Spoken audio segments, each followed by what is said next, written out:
Et c'est quoi votre ambition du coup pour la suite de la saison? C'est toujours un maintien amélioré? Non, mais vous avez vu le classement?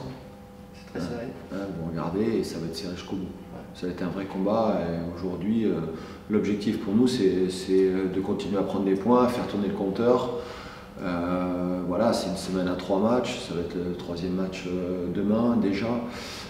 Bien récupérer entre les matchs aussi, c'est important, et d'avoir toutes ces forces vives pour pouvoir aller chercher un maximum de points.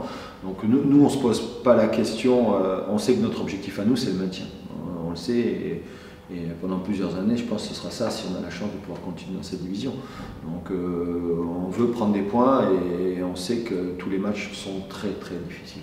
Donc comment tu vois ce match-là face à Guingamp, 3e match d'une semaine? Ouais, mais déjà avec un petit peu plus de recul encore par rapport au match de Grenoble, ça paraît incroyable qu'on reparte avec 0 point de ce déplacement. Je pense qu'on a manqué un petit peu de réussite.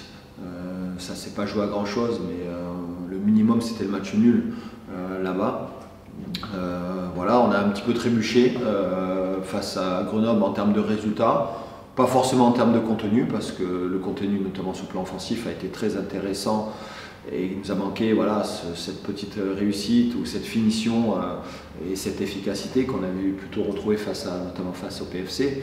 Donc voilà, 3e match de la semaine, pas simple. En plus, Guingamp, on les a joués il y a tout juste un mois aussi, pareil. On sait que c'est une équipe qui a fait un très bon début de championnat, qui a un petit peu stagné, mais qui a quand même un collectif et des individualités de qualité. Et aussi, c'est la 2e meilleure équipe à l'extérieur. Donc ça avait été le cas face au Paris FC en début de semaine, puisque cette équipe du PFC était parmi les plus, on va dire, les plus performantes à l'extérieur. Et là, on les a battus. Du coup, maintenant, c'est Guingamp qui revient à cette place-là après leur victoire face à Rodez.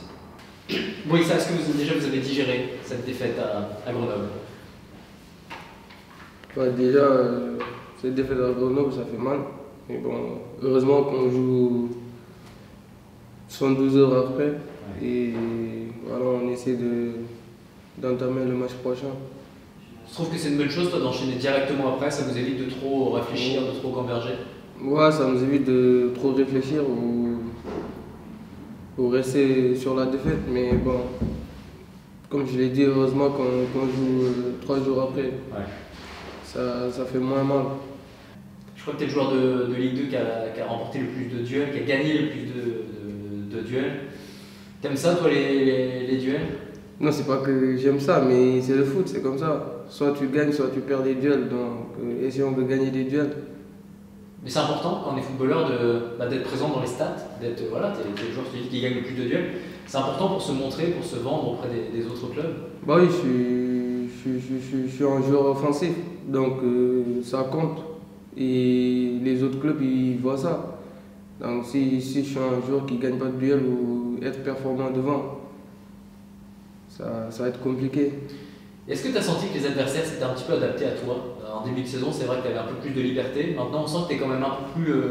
les défenseurs te serrent un peu plus quand même. Est-ce que tu as l'impression que les adversaires t'ont identifié comme le principal danger de l'équipe et que tu as moins de liberté du coup? Bah oui, c'est comme toutes les équipes. Comme nous, quand on regarde les autres équipes faire des vidéos sur eux, on voit leurs meilleurs joueurs, tout ça. Donc eux aussi, ils voient les meilleurs joueurs de QRM pour bloquer le jeu. Ouais. Ta célébration, ça veut dire quoi? Bah, la célébration, je l'ai fait à cause de Jean-Marie. Il y a Jean-Marie qui vient me taquiner au vestiaire, tout ça, le vieux Jean-Marie. Donc pour lui faire plaisir, je célèbre toujours comme ça. Ça veut dire quoi? Ça n'a pas de signification particulière? C'est juste... Le doigt sur la bouche, c'est se taire et travailler, et il ne faut pas écouter. Faut écouter les critiques, c'est ça? Ouais, bah, c'est ça. Il ne faut pas écouter les critiques et se taire et travailler. Ça marche plutôt bien pour l'instant pour toi? Bah, encore heureux.